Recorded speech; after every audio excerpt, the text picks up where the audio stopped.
Ragazzi, siamo sempre vicini a Natale e se si pensa alla Puglia e se si pensa al territorio del Foggiano, l'associazione alla gastronomia è scontata. La regione infatti è molto famosa e turistica anche da questo punto di vista. Questo specialmente grazie alle grandi e diverse tradizioni presenti in tutta la Puglia e tramandate negli anni dai nostri nonni.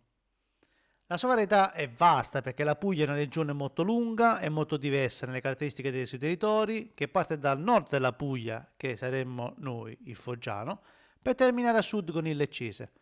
La Puglia però non è solo questo. Oltre a grandissimi e conosciutissimi piatti e prodotti della tradizione, offre anche delle bellissime spiagge, una grandissima storia, luoghi magnifici dove i borghi e la natura sono protagonista, tanta cultura e anche ritmi lenti che portano a tanto relax e soprattutto a spingervi a degustare, ovviamente, i piatti tipici locali. I territori pugliesi offrono un'antica e affascinante cultura del cibo, grazie anche alla particolarità dei prodotti di eccellenza presenti come materia prima. Non ci lamentiamo su questo, ne abbiamo in abbondanza, siamo maestri nel trasformarla e siamo maestri anche nel trasmetterla.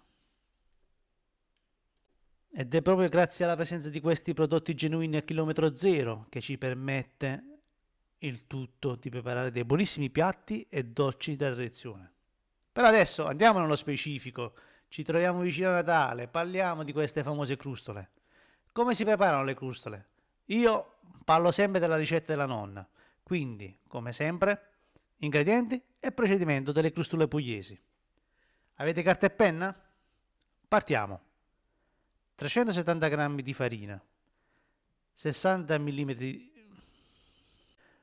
poi con un piccolo recipiente versate 60 ml di olio extravergine di oliva, 100 ml di vino bianco, un bicchierino di liquore secco, 3 g di zucchero, non esagerate, 3 g anche di sale, 8 g di lievito per dolci.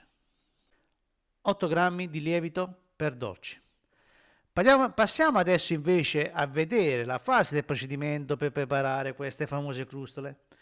Impastate tutto fin quando diventa una palla consistente e liscia. Avvolgetela nella pellicola e poi lasciatela riposare per circa 30 minuti.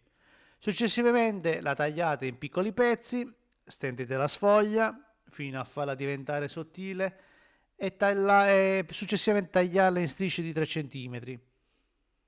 Pizzicare la striscia unendo le due unità con le dita per poi fare successivamente dei fossetti tra una pizzicata e l'altra.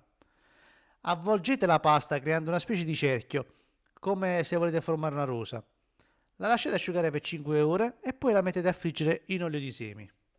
E visto che non vedete l'ora di assaggiarla, come procedura finale, riscaldate il miele d'api o per chi preferisce il miele c'è anche il vincotto ed immergete la crustola dentro al miele.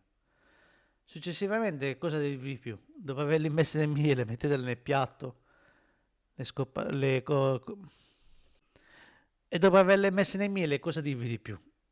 Mettetele nel piatto, cospargete un po' di granelli di mandorle o confettini colorati sopra e dopo svuotate il piatto e vedrete che il piatto si svuoterà in un secondo. Soprattutto se ci sono invitati, non saranno in grado di resistere a questa bontà. Grazie per avermi ascoltato, ci vediamo alla prossima ricetta del territorio. Un abbraccio, Mario Wettet.